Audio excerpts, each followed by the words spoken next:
అక్కడికి వెళ్ళిన తర్వాత అప్షర్ అని టైప్ చేసిన తర్వాత గూగుల్లో లాగిన్ చేయాలి. నార్మల్ చాలామందికి తెలుసు ఎలా ఎలా లాగిన్ చేయాలో అప్షర్లో. సో జస్ట్ తెలియని వాళ్ళ కోసమని నేను మళ్ళీ చూపిస్తున్నానండి. సో అప్షర్లో మీకు 2 వేస్లో లాగిన్ చేసుకోవచ్చు. ఒకటి నఫాత్ నుంచి, లేదంటే మన ఐడి పాస్వర్డ్ నుంచి. నాకు ఐడి పాస్వర్డ్ ఉందండి. సో నేను నా ఐడి పాస్వర్డ్ నుంచి నేను లాగిన్ చేసుకుంటున్నాను. లాగిన్ చేసిన తర్వాత మనము రిజిస్టర్ మొబైల్ నెంబర్కి ఒక 1 టైం పాస్వర్డ్ వస్తుంది. సో 1 టైం పాస్వర్డ్ ఎంటర్ చేయాలండి మనం. అప్పుడే ఇది లాగిన్ అవుతుంది. సో లాగిన్ అయిన తర్వాత డాష్బోర్డ్ ఇలా కనిపిస్తుందండి. సో డాష్బోర్డ్ ఇలా కనిపించిన తర్వాత ఇక్కడ అపాయింట్మెంట్స్ అని ఉంది కదండి, లాస్ట్లో అపాయింట్మెంట్స్లో క్లిక్ చేయాలి. అపాయింట్మెంట్లో క్లిక్ చేసిన తర్వాత ఇక్కడ మీకు చాలా ఆప్షన్స్ కనిపిస్తాయి. సర్వీసెస్లోకి వెళ్ళి ఇక్కడ ఎక్స్పట్రియేట్ అఫైర్స్, సో దీని మీద క్లిక్ చేయండి. దీని మీద క్లిక్ చేసిన తర్వాత ఇక్కడ మీకు బుక్ అయిన అపాయింట్మెంట్ అని ఉంటుంది చూడండి. సో బుక్ అయిన అపాయింట్మెంట్ మీద క్లిక్ చేసిన తర్వాత మీకు ఇలా ఒక విండో ఓపెన్ అవుతుంది. సో ఇక్కడ మీరు సేమ్ ఇదే ప్రొసీజర్లో మీరు ఉన్నదాన్ని మోడిఫై చేసుకోవచ్చు, లేదంటే కొత్త అపాయింట్మెంట్ బుక్ చేసుకోవచ్చు. సేమ్ ప్రొసీజర్ అండి. లేదంటే క్యాన్సిల్ కూడా చేసుకోవచ్చు మీరు అపాయింట్మెంట్ని. ఓకే, మీరు అపాయింట్మెంట్ బుక్ చేసుకున్న తర్వాత మీకు లొకేషన్, ఆ అపాయింట్మెంట్ మామూలుగా గవర్నమెంట్ ఆఫీస్ అన్నీ యూనిక్గా ఉంటాయి కదండి, ఒక్కొక్క ప్లేస్లో ఒక్కొక్కలాగా ఉంటుంది. సో అందుకోసం అని చెప్పి ఇక్కడ ప్రొసీడ్ టు సర్వీస్. సో మీకు లొకేషన్ కూడా దాంట్లో వస్తుందండి, మీరు అపాయింట్మెంట్ ప్రింట్ చేసుకునేటప్పుడు. నేను చూపిస్తాను చూడండి. ఓకే, ఇలా ఓపెన్ అయిన తర్వాత ఇక్కడ డిఫరెంట్ నెంబర్ ఆఫ్ స్టెప్స్ ఉన్నాయండి.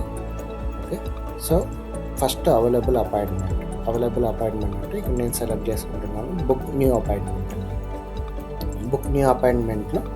సో నేను ఇది అరబిక్ నుంచి ట్రాన్స్లేట్ చేసిన. So permanent family visa apply చేసే వాళ్ళు ఈ మిడిల్ ఆప్షన్ సెలెక్ట్ చేసుకోండి. Okay, so middle option select చేసుకున్న తర్వాత మీ లొకేషన్ బట్టి, నేను ఉండేది రియాద్, సో నేను రియాద్ అని సెలెక్ట్ చేసుకున్న తర్వాత నెక్స్ట్ అని ఇవ్వండి. నెక్స్ట్ అని ఇచ్చిన తర్వాత ఇక్కడ ఈ సిటీలో, రియాద్ సిటీలో ఎన్ని బ్రాంచెస్ ఉన్నాయని చూపిస్తుంది. సో ఇక్కడ ఓన్లీ ఒకటే బ్రాంచ్ ఉందండి రియాద్లో, మినిస్ట్రీ ఆఫీస్. సో ఇక్కడ ఆప్షన్స్లో ఉంది, ఇక్కడ సెలెక్ట్లోకి వెళ్ళండి. సెలెక్ట్కి వెళ్ళి ఇక్కడ మనం బ్రాంచ్ సెలెక్ట్ చేసుకున్నాం. సో బ్రాంచ్ సెలెక్ట్ చేసుకుంటే ఈ బ్రాంచ్లో ఇక్కడ మీరు పైన చూస్తూ ఉండొచ్చు. ఓకే, ఇక్కడ పైన అవైలబుల్ అపాయింట్మెంట్, చూసింగ్, ఇవన్నీ రైట్ టిక్ ఉన్నాయంటే ఆ స్టెప్స్ మనం ఆల్రెడీ కంప్లీట్ చేసినాం అన్నమాట. సో ఇప్పుడు మన అపాయింట్మెంట్ని చూసుకోవాలి. సో ఇది దగ్గరలో ఉన్న అపాయింట్మెంట్ ఎప్పుడు ఉందండి, 14/4/2026 అంటే ఏప్రిల్ మంత్లో 14th ఉందండి నియర్ బై అపాయింట్మెంట్. నేను ఇందాక చెప్పాను కదా, సో ఇమ్మీడియట్గా అంటే దొరకడం కష్టం. సో అందుకోసమని మామూలుగా ఇలా బుక్ చేసుకొని పెట్టుకోండి. తర్వాత మీకు అవైలబిలిటీని బట్టి, మీ కన్వీనియన్స్ బట్టి మీరు మోడిఫై కూడా చేసుకోవచ్చు. సో నేను థర్స్డే రోజు 9 o'clock నేను బుక్ చేసుకున్నానండి, ఏప్రిల్. సో అక్కడికి వెళ్ళేటప్పుడు మీకు ఈ డాక్యుమెంట్స్ అన్నీ మీరు ట్రాన్స్లేట్ చేసుకోండి. ఓకే, నేను కావాలంటే వేరే వీడియో చెప్తాను, మీరు కామెంట్ సెక్షన్లో నాకు అడిగితే నేను వేరే వీడియో చేసి పెడతానండి. సో ఈ డాక్యుమెంట్స్ అన్నీ కంపల్సరీగా తీసుకెళ్ళాలి. ఇదేంటంటే మ్యారేజ్ కాంట్రాక్టు, తర్వాత మీ ఎడ్యుకేషనల్ అటాస్టేషను, మ్యారేజ్ సర్టిఫికేట్ అటాస్టేషను. ఒకవేళ వైఫ్ పాస్పోర్ట్ మీద మీ నేమ్ ఉండి, లేదంటే మీ పాస్పోర్ట్ మీద మీ వైఫ్ నేమ్ ఉన్నా సరే అవసరం లేదండి మ్యారేజ్ సర్టిఫికేట్ అటాస్టేషను. తర్వాత పిల్లల డేట్ ఆఫ్ బర్త్ సర్టిఫికేట్ అటాస్టేషను, తర్వాత ఈ అప్లికేషన్ ఫాము. సో ఇవన్నిటిని తీసుకొని వెళ్ళాలండి. ఓకే, ఈ 11 డాక్యుమెంట్స్ని మీరు తీసుకొని వెళ్ళాలి. ఓకే, సో ఇదండి లొకేషన్. మీరు ఇక్కడ స్కాన్ చేసుకున్నా సరే మీకు ఆ లొకేషన్ ఎక్కడ అనేది గూగుల్ మ్యాప్లోకి వచ్చేస్తుంది, లేదంటే ప్రింట్ కూడా వస్తుందండి. ఓకే, నేను కన్ఫర్మ్ చేస్తున్నాను. ఓకే, కన్ఫర్మ్ చేసిన తర్వాత చూడండి ఇక్కడ ఉన్న స్టెప్స్ అన్నీ అయిపోయినాయి. ఇది నా అపాయింట్మెంట్ కూడా బుక్ అయిపోయింది. ఎప్పుడంటే నా అపాయింట్మెంట్ బుక్ అయింది నియర్ బై. ఓకే, 16/4/2026. ఒకవేళ నాకు ఈ డీటెయిల్స్ అన్నీ తెలియట్లేదని అంటే ఇక్కడికి వెళ్ళి మీరు లాంగ్వేజ్లోకి వెళ్ళి ఇంగ్లీష్ సెలెక్ట్ చేసుకోండి. సో చూడండి ఇక్కడ మీకు ఇంగ్లీష్లోకి వచ్చేసింది కదా. ఇంగ్లీష్లో ఏమేమి వచ్చింది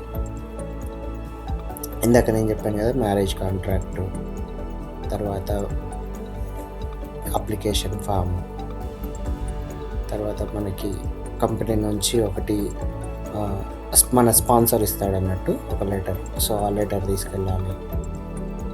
దాని మీద తర్వాత మన కీవా కాంట్రాక్ట్లో మన సాలరీ ఎంత ఉంది అనేది ఉంటుంది కదా, అది తీసుకెళ్ళాలి. తర్వాత మన ఐడి, అకామా ఐడి తీసుకెళ్ళాలి. తర్వాత మన ఎడ్యుకేషనల్ క్వాలిఫికేషన్ అటాస్టేషన్ చేసినవి తీసుకెళ్ళాలి.